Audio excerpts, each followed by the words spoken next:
کیا روزے کی حالت میں شرمگاہ پرائیویٹ پارٹ کے بال نکال سکتے ہیں؟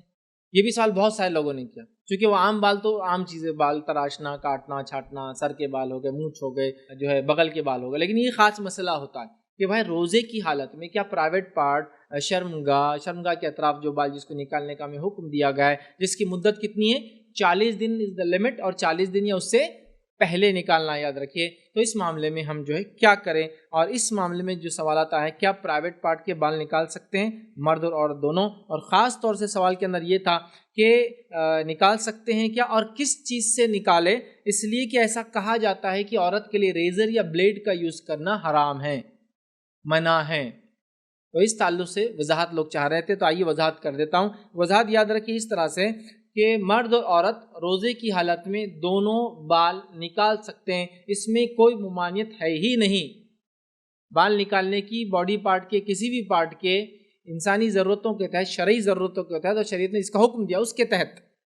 شرعی ضرورتیں کیا ہو سکتی ہے؟ ایکسیڈنٹ ہو گیا، سر کے پورے بال نکال دینا پڑا. ایکسیڈنٹ ہو گیا، داڑھی کا کچھ حصہ نکال کے اس کو سٹیچز دینا پڑے، آپریٹ کرنا پڑا، تو یہ شرعی ضرورتیں ہو گئی.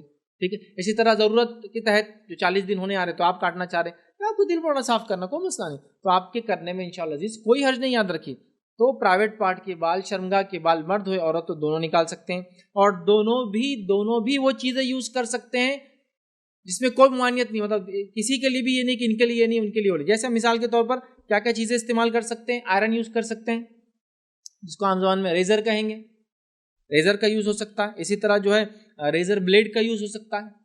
ٹھیک ہے. اس طرح جس کو کہتے ہیں عام زبان میں، ٹھیک، اس طرح وس طرح، بہت کامنلی بہت سارے الفاظ اس کے لیے ادا ہوتے ہیں. ریزر جس کو کہتے ہیں، ریزر بلیڈ کہتے ہیں. تو ریزر بلیڈ انڈیویجولی اس طرح استعمال کر سکتے ہیں، کریمز لگا سکتے ہیں، پیسٹ لگا سکتے ہیں، اسٹرپس یوز کر سکتے ہیں. ٹھیک ہے. کریمز وغیرہ سے بھی نکالتے، اسٹرپس معلوم آپ کو پٹیاں چٹکائی جاتی ہے اور اکھاڑ لی جاتی ہے. شریعت نے اس میں کوئی ممانعت نہیں. یاد رکھیے یہ آپ چوائس ہے، جو تکلیف برداشت کر سکتا ہے اس کی اپنی مرضی ہے اس میں. لیکن ان تمام میں ایک چیز یاد رکھیے، صرف وہ آدمی خود کر سکتا کہ اور اس کے لیے نہیں کر سکتا ہے. یہ کام صرف وہ آدمی خود کر سکتا کہ اور اس کے لیے نہیں کر سکتا ہے. اس کی وضاحت میں اس لیے کر رہا ہوں کہ آج کل بہت مسائل ہو چکے ہیں، اور بیوٹی پارلر کے نام پہ لوگ بہت ساری چیزیں غیر غلط کر رہے ہیں، جس میں نتیجہ کہ یہ بھی ہے کہ اسٹرپس کے ذریعے بالوں کا نکالنا بیوٹی پارلر جا کے، تو کوئی اور نہیں کر سکتا، یہ آپ کو ہی کرنا اگر کرنا ہے تو. ٹھیک ہے. یہ سب جائز ہے، لیکن اس میں مستحب کیا ہے؟ مستحب ہے یاد رکھیے صاف کرنا. بغل کے بال کے لیے بھی ریزر یوز کر سکتے، سیزر یوز کر سکتے، بلیڈ یوز کر سکتے، اس کو اسٹرپس لگا کے اکھاڑ سکتے، لیکن اس کے لیے مستحب کیا ہے؟ اکھاڑنا.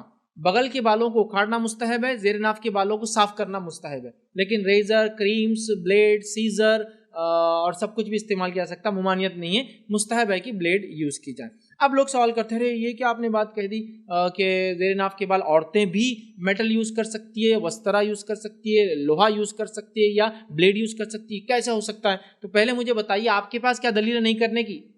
انہوں نے بولے تھے، ہمارے گھر میں ہمارے بڑے بولتے ہیں ایسے. یہ تو کوئی دلیل نہیں بڑوں کا بولنا. آئیے شریعت کیا بولتی ہے میں آپ کو بات رکھتا ہوں. استحداد یہ لفظ زیر ناف کے بال نکالنے کو کہتے ہیں عربی کے اندر. کیا کہتے ہیں؟ استحداد. یہ زیر ناف کے بال نکالنے کو عربی میں کہتے ہیں، اور استحداد اسے اس لیے کہتے ہیں کہ اس کے اندر حدید کا یوز ہوتا ہے، لوہے کا یوز ہوتا ہے، اور یہ دونوں کے لیے یوز ہوتا ہے. ایسا نہیں کہ میل کے لیے استحداد، فیمیل کے لیے کچھ اور، دونوں کے لیے سیم استحداد، مطلب حدید کے ذریعے بالوں کو صاف کرنا. ٹھیک ہے. آئیے حدیث بھی سن لیجئے. صحیح بخاری کی روایت ہے، نبی اکرم صلی اللہ علیہ وسلم کے زمانے کا واقعہ ہے. نبی اکرم صلی اللہ علیہ وسلم نے جابر رضی اللہ عنہ کو حکم دیا جب اپنے گھر کی طرف جا رہے تھے، اور یہ حدیث میں بیان کیا اور فرمایا، کہا جب تو رات کے وقت آئے تو اپنی اہلیہ کے پاس نہ جا حتیٰ کہ وہ عورت جس کا خاوند اس سے دور ہو. مطلب صحابہ وغیرہ سفر کرتے تو مہینے 2 مہینے دور ہوتے، تو آپ فرما رہے گھر پر اطلاع بھیجنا چاہیے، ڈائریکٹ شوہر کو نہیں جانا چاہیے. اور کیا فرما رہے کہ جس کا شوہر رات کو گھر واپس آئے تو وہ اس کی اہلیہ کے پاس نہ جائے حتیٰ کہ وہ عورت جس کا خاوند اس سے دور ہوا تھا وہ لوہے کا استعمال کر لے. وہ لوہے کا استعمال کر لے یعنی زیر ناف کے بال نکال لے اور پراگندہ بال، پھیلے ہوئے سر کے بالوں کو جما لے.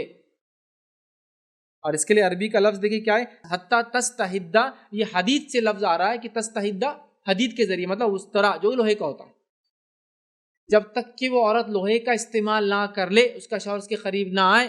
یہ کس چیز کی دلیل ہے کہ عورت لوہا استعمال نہیں کر سکتی؟ واضح حدیث ہے پتہ نہیں لوگ واضح حدیث قرآن و سنت کے آنے کے بعد کیوں علم حاصل نہیں کر کے اپنے آپ کو دھول اور جہالت کی پرتوں کے نیچے پال کے رکھتے ہیں اور سنبھال کے رکھتے ہیں، اور بتانے کے بعد بھی نہیں ایسا تھوڑی ہوتا کسی کے ایک بولنے سے ہم جو کر رہے ہو کرتے رہیں گے۔ اور کیا یوز کرتی ہے عورتیں جنرلی ہمارے سماج میں؟ کریمز۔ اب میرا ایک سوال ہے بیسیکلی، نبی اکرم صلی اللہ علیہ وسلم کے زمانے میں کریمز تھے کہ ہیئر ریموونگ کریمز؟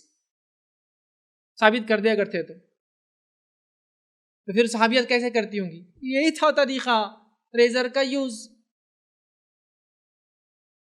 یہی تھا طریقہ ریزر کا یوز، کوئی دوسرا طریقہ ہی نہیں تھا ان کے پاس۔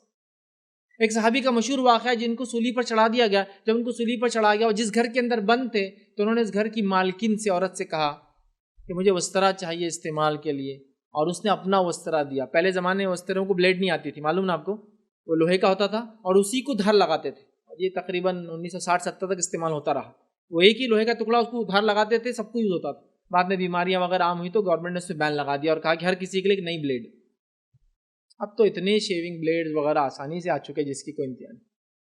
تو اس زمانے میں تو یہ کریمز نہیں تھے، اسٹرپس نہیں تھے، کھینچ کے نکالنے کا طریقہ نہیں تھا۔ پھر بتائیے، پھر یہی تھا طریقہ، اس لیے حدیث کے اندر لفظ جو ہے تستحدا، جب تک کہ وہ لوہے کا استعمال نہ کر لے۔ پھر میں اور آپ کون ہوتے یہ بولنے والے نہیں۔ اور کریمز اور یہ جو پیسٹ اور یہ اسٹرپس ہوتے ہیں نا، یاد رکھیے بہت نقصان دہ ہے، میری بات کو یاد رکھ لیجیے، بہت نقصان دہ، جلد کو کالا کر دیتے ہیں، اور آلریڈی وہ ایک سینسیٹیو اسکن ہے، اس کے اندر ایسی چیزوں کا استعمال اگر کرتے بھی ہے کوئی تو بہت مہنگی والے استعمال کریں۔ کریم سے بیٹر میں کہوں گا پھر سیزر کا یوز کریں۔